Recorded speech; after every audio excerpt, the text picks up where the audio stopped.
nderga haray ko 2 sujet mi ari wolugol ɗo. Première des sujets ko comment dirais-je ko ɗuma situation on fen ɗo parce qu'en fait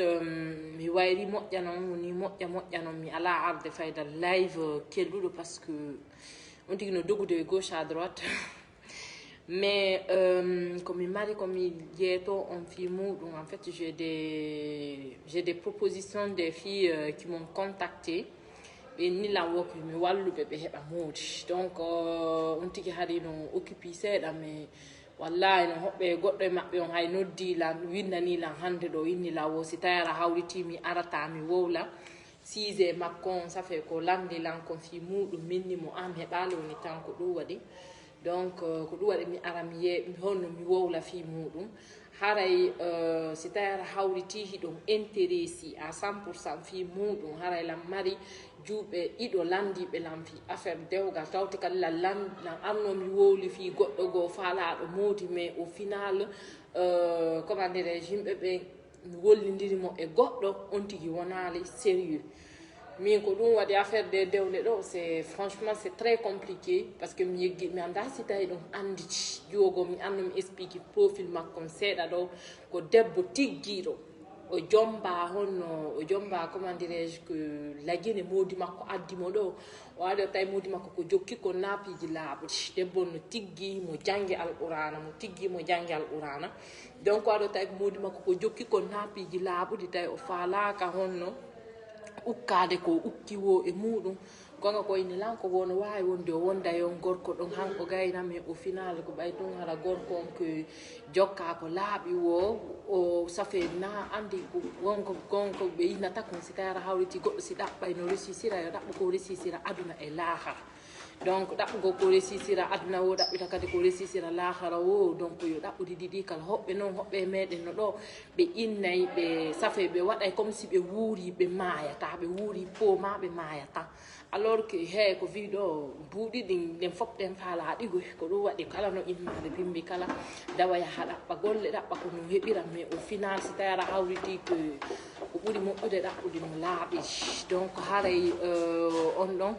ko no wenni la là y a problème donc haray on tigi ko yo dabbo no di laabi donc inni la juwa on m'explique no situation makko jonno jangi qur'ana mo munji qur'ana franchement c'est une femme ko wunji do alqur'ana mo jangal qur'ana complètement mo wunji de donc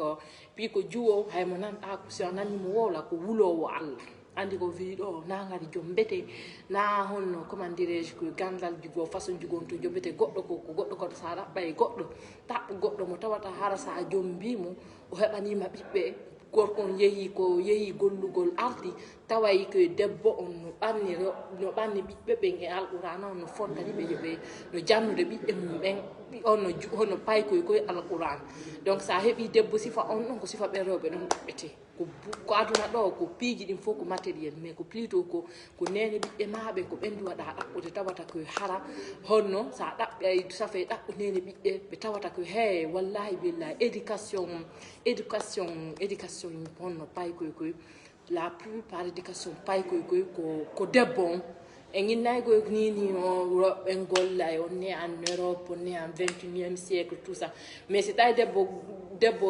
mo jombuda o wata inude bismillahir rahmanir rahim o wata fontude qur'ana o janna bibbe maabe surtout non de lede ande ko Allah gine o moyen da waybe nabude ko markaz be wunjo qur'ana si fadi piiji don mais enen de lede porto do c'est tara hawriti ka hebi bibbe maabe ngay baali debbo andudo alqur'ana wawo o jannude bibbe maabe walla be droit chemin non harana yebe ukko e aduna tum porto ma appartement e aduna tum ukko e piiji aduna tum hebi debbo o tawata ko hara ko yo on tigi ko yo wollu tum ko yo duwaado he biyeto on do goddo ne debbo ko viido avenir bibbe ben ko debbo donc si tara hawriti hebi debbo mo tawata hara o fontata hala qur'ana aduna jeng goddo ko wonda star jo ma ko uttida e piiji gono ton ma ko mortoda mesho ma ko wadata piiji gono to mesda andi ke nyande falla fewde nande fewndira no fewira hida way jangude ko andi ko julirte ko hida andi ko Allah subhanahu wa ta'ala on existe andi piiji din ko few ko boydi da wonyande ko a feway donc haray himul on debbo ɗon franchement gorkon il a malaji min nata ko il a malaji fiyon non parce que kanko o sikkude no hara ko ça fait ko ɗaɓɓuno ko nder ton woni kanko andi he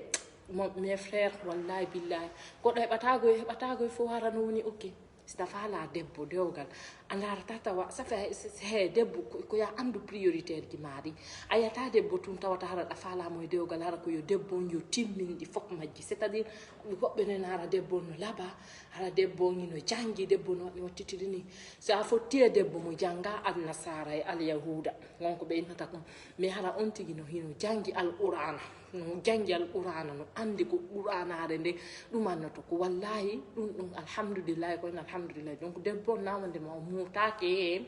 e gande annasara e alyahuda donc ko ɓe innata kon e gande annasara e alyahuda o mutake majje donc ko muuti e muɗum ko alqur'ana mo wunjide ko hafisul qur'an mo wunji qur'anare nden donc himo ɗaɓɓude dewgal tawti kadi ko debbo jombaɗo seedida mais o mara ɓittu muudi makko jombuɗo mon ko gorko wonno Suisse mais waro tawi muudi makko hino jokki piiji rouge ji ça fait mbuuɗi ɗi muudi makko non ɗaɓɓirde kanko o faalaka onni hajjam min mi faalaka heɓugol ɓiɓɓe am ɓen e on péché ɗon mi neya ɓiɓɓe am ɓen e ndin jawdi ɗon hara ko jawdi alharam donc mi wawata ñamminde ɗum ɓiɓɓe am ɓe haray ko ɗum debbo noon mi wollidirimo e goɗɗo on tigi wonale sérieux o jaɓale fewwonde sérieux hanne donc mi wolanayi on ɗo wodi ko leydi portoni en fof meɗen ko ɗo wonɗe ɗen fof hiɗen occupé ɗen fof ɗen mari programme ji men donc so tawi an ndi que a wona sérieux fi muɗum fi allah de sabside nden mi yeytiki on debbo o jangga o ala kaydi siko kaydi o falano ma hara ko affaire honno comment dirais aduna o falano on muudi makko jombunoɗomo ɗon o accitatamo par ce que gonga ko indi lan ko muudi makko ɗon no mari suudu so yi tun woni muudi makko no mari ɗi fof on jombunoɗomo ɗon mo mari suudu on no mari kaydi no mari piiji ɗin fof kono ko woni tun gonga ɓeya ko inni konke kanko ko maaya e koko huura wono ɗaɓɓude habbel annane oni kanko ko maaya e ko huura wono ɗaɓɓude donc ɗum waɗi kanko e on ɗon gorko ɓe wondale haray ko teddugal mon on ɗon ko hafisul qur'an mo ɗaɓɓude donc en gaynidi e on ɗum